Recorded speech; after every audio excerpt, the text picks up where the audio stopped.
ओम श्री वैष्णवी नमः। स्वागत है आपका हमारे चैनल पर।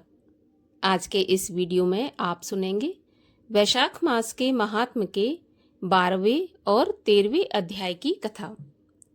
हमारे चैनल पर आपको सभी प्रकार की व्रत कथाएं सुनने को मिलेंगी।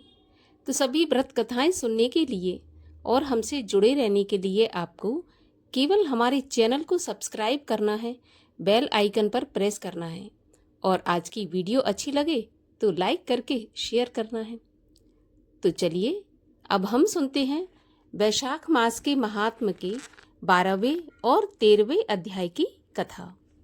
वैशाख मास के 12वें अध्याय की कथा में यमराज ब्रह्मा जी से अपने दुख का सारा वृत्तांत सुनाते हैं। यम कहते हैं, हे शंभु, हे पितामह, मेरी बात सुनिए। मैं अब लुप्त हो गया।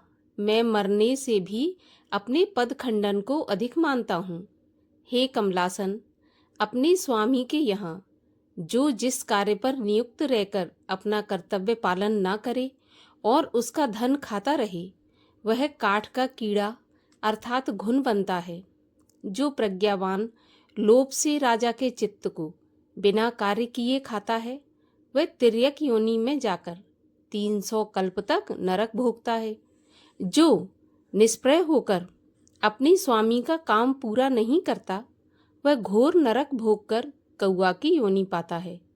जो अपने कार्य में तत्पर न रहकर स्वामी के कार्य को बिगाड़ देता है, वह 300 कल्प तक चूहे की योनि पाता है। जो कार्य करने की सामर्थ्य होने पर भी कार्य नहीं करता और घर में ही रहता है, वह बिल्ली की योनि पाता है। सो हे देव, आपकी आज्ञा के अनुसार प्राणियों के कर्म के अनुसार पुण्य और पाप का फल धर्मशास्त्र के जानने वाले मुनियों द्वारा वर्णित कर्मों पर भली भांति विचार करके कल्प के आदि वर्तमान में जो यातना होती है, वह मैं प्राणियों को देता रहा। हे प्रभु, अब मैं आपका नियोग करने में समर्थ नहीं हूँ, क्योंकि कीर्तिमान राजा ने पृथ्वी से अपना नियोग उखाड़ दिया है। इस राजा के भय से समुद्र पर्यंत सब पृथ्वी के मनुष्य वैशाख के कर्तव्य धर्मों का पालन करते हैं। प्रजा ने सभी पितृश्वरों की पूजा, अग्निष्ट ओम आदि यज्ञ, तीर्थ यात्रा आदि सब शुभ कर्म, सांख्य योग, प्राणायाम करना, होम और स्वाध्याय का नाम लेना तक छोड़ दिया है। अनेक प्रकार के पाप करने पर भी वैशाख मास में किए हुए धर्मों के प्रभाव से उनके वंश के पितृश्वर तथा माता पिता के वंश के पितृश्वर एवं उनके नाते और जनक आदि मेरे पूर्वज मेरे लेख पितरों को मिटाकर विष्णु लोक चले जाते हैं। जहाँ तक के दोनों कुल के 26 2 पीढ़ियों तक के पितृश्वर सब पापों से मुक्त होकर दिव्य देह धारण करके मेरे मार्ग को छोड़कर विष्णु लोक को चले जाते हैं। अतः अब इस काम पर मुझको रखने की आवश्यकता नहीं है। यह आपका दिया हुआ दंड और पट आपके चरणों में रखा है। हे ब्राह्मण, मनुष्य को अनेकों तीर्थों के करने से, दान तप व्रत करने से, अनेक प्रकार के धर्म आचरण करने से, प्रयाग में पतन होने से, रण में मरने से, भृगु के पतन या काशी में मरने से, यज्ञ आदि करने से देवगति नहीं मिलती। जो मेष की संक्रांति में प्रातःकाल स्नान करके भगवान का पूजन करने से, कथा सुनने से, वैशाख महात्म के सुनने से तथा यथा उचित वैष्णवीय धर्मों का संपादन करने से मिलती है और वह विष्णु लोक का अधिपति हो जाता है। राजा की आज्ञा से वैशाख के कर्मों को करके सभी मनुष्य वैकुंठ को चले जाते हैं। यह राजा मेरा बड़ा शत्रु बन गया है और तुम्हारा तो बहुत ही बड़ा है। हे जगतपते, इस राजा का निग्रह करना उचित है। यदि हम इसकी उपेक्षा कर देंगे तो केवल विष्णु भगवान के चरणों का आश्रय लेकर यह राजा इस संपूर्ण लोक को वैकुंठ में ले जाएगा, इसमें कोई संदेह नहीं है। इस कीर्तिमान राजा ने मेरा प्रभाव दूर कर दिया है। ऐसा किसी क्षत्रिय ने आज तक नहीं किया। हे प्रभु, पटमार्जन की बात तो पुराणों में भी नहीं सुनी। भगवान में तत्पर इस राजा के सिवा अन्य कोई नहीं हुआ जिसने पटमार्जन की घोषणा कर दी हो और यमलोक में आने का मार्ग ही रोक दिया हो। इस प्रकार 12वें अध्याय की कथा का समापन यहीं पर होता है। अब सुनते हैं आगे 13वें अध्याय की कथा, जिसमें ब्रह्मा तथा भगवान विष्णु द्वारा यम को सांत्वना दी गई है। ब्रह्मा जी कहने लगे, हे यमराज, तुमने क्या आश्चर्य देखा और क्यों दुखी होते हो? सद्गुणों में ईर्ष्या करना ही मरणांतिक होता है। उसके उच्चारण मात्र से ही परम पद की प्राप्ति होती है। फिर राजा के शासन से विष्णु लोक भला कोई क्यों न जाए? जिनकी जिह्वा के अग्रभाग में हरि के ये 2 अक्षर विराजमान हैं और जो विष्णु भगवान को नित्य प्रणाम करते हैं, उनका स्मरण करते हैं तथा उनके गुणों का अनुवाद करते हैं, उनको अश्वमेध यज्ञ के समान फल मिलता है। उनके संपूर्ण पाप दूर हो जाते हैं, भगवान प्रसन्न होते हैं और परम पद विष्णु लोक को प्राप्त करके सायुज्यता प्राप्त करते हैं। यज्ञ करने वालों तथा कुरुक्षेत्र या सरस्वती में स्नान करने वालों को तो फिर से जन्म लेना पड़ता है, परंतु वैशाख मास में जो माधव भगवान के प्रेम पूर्वक धर्मों को करता है, उस पर विष्णु भगवान प्रसन्न होकर सदा उसकी सहायता करते रहते हैं। हे सौरे, उस राजा का प्रभाव मेरे वश में नहीं है, क्योंकि वासुदेव भगवान के भक्तों का अशुभ कभी हो नहीं सकता। उनको कुछ भी जन्म, मृत्यु, जरा, व्याधि और भय नहीं होते। स्वामी के कार्य में नियुक्त पुरुष के जब तक शरीर में शक्ति रहे तब तक शरीर से कार्य करता रहे। अपने कर्तव्य का पालन करने वाले देहधारियों को कोई भी अपराध नहीं लगता और वे नरक के गामी नहीं होते। हे यम, जब तू इस कार्य के करने में असमर्थ है तो इसमें तेरा क्या दोष है? तू सोच करने योग्य नहीं है। ब्रह्मा जी के ऐसे कहने पर यम बहुत दुखी हुआ और आंखों से आंसू बहाता हुआ दीन वाणी में कहने लगा कि हे तात, आपका भजन करने से मुझे सब कुछ मिल गया। अब मुझे अपने काम पर जाने की इच्छा नहीं है। इस पृथ्वी मंडल में महावीर्यवान राजा को जब मैं अपने धर्म से चलायमान कर दूंगा तब मैं कृतकृत्य हो जाऊंगा।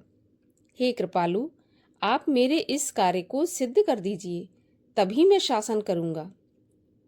यमराज की यह बात सुनकर ब्रह्मा जी सोच में पड़ गए और समझा कि यम से कहने लगे कि इस विष्णु धर्म परायण राजा का निग्रह तू नहीं कर सकता। यदि कोपवश तू यही चाहता है तो चल, हम और तुम दोनों विष्णु भगवान के पास चलते हैं और उन्हें यह सब कथा सुनाते हैं।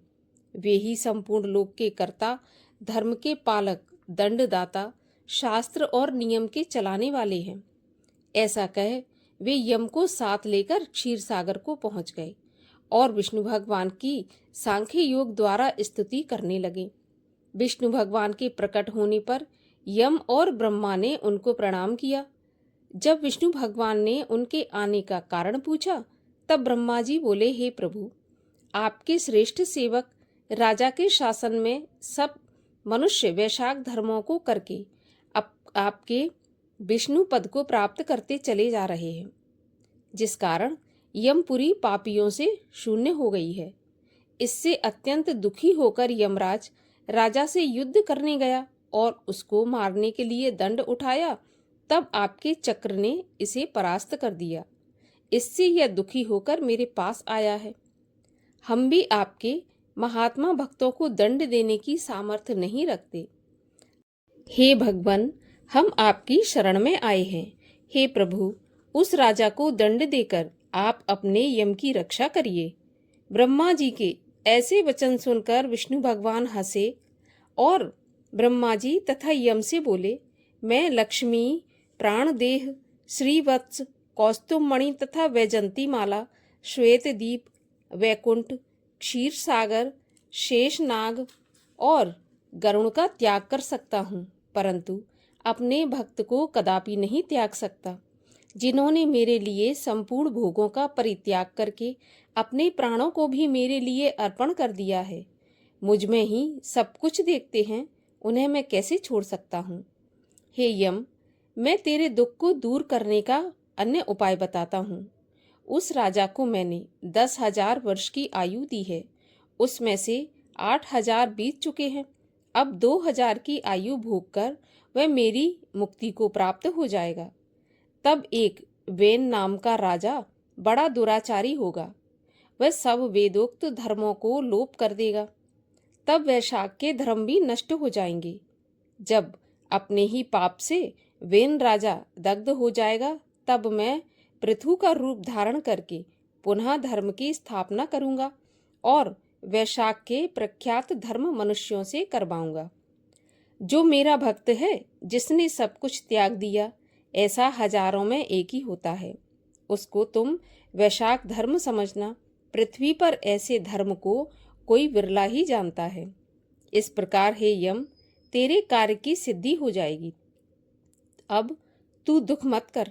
वैशाख मास के धर्म में निष्ठावान महात्माओं द्वारा इस मास में भी तेरा भाग मिलेगा। तू दुख को छोड़कर पराक्रम प्राप्त होने योग्य बन। जो मनुष्य पृथ्वी में तेरे उद्देश्य से प्रतिदिन स्नान, अर्घ, जल कुंभ, दही, अन्न आदि का दान नहीं करेंगे, उनके वैशाख में किए हुए सारे कर्म निष्फल हो जाएंगे। तू उस राजा पर क्रोध का त्याग कर दे। वह राजा भी तेरा भाग तुझे देगा, क्योंकि वह मेरा अनंत भक्त है। और जो भी प्राणी तेरा भाग तुझे देकर वैशाख के धर्मों में प्रवृत्त हो, उनके धर्म में भी तू विघ्न मत करना। जो धर्म के पालन करता तुझे छोड़कर केवल मेरा ही भजन करें, उनको तुम मेरी आज्ञा से अवश्य दंड देना। उस राजा से तुम्हें भाग दिलाने के लिए मैं अभी सुनंद को उसके पास भेजता हूँ। वह वहां जाकर तुम्हें भाग दिला देगा। तब भगवान ने यम के सामने ही राजा को समझाने के लिए सुनंद को भेजा। सुनंद वहां जाकर राजा को समझाकर फिर भगवान के पास आ गया। इस प्रकार यम को आश्वासन देकर विष्णु भगवान वहीं पर अंतर्ध्यान हो गए। ब्रह्मा भी यम को समझाकर आज्ञा देकर चले गए और यम भी कुछ प्रसन्न हो अपनी यमपुरी को चला गया।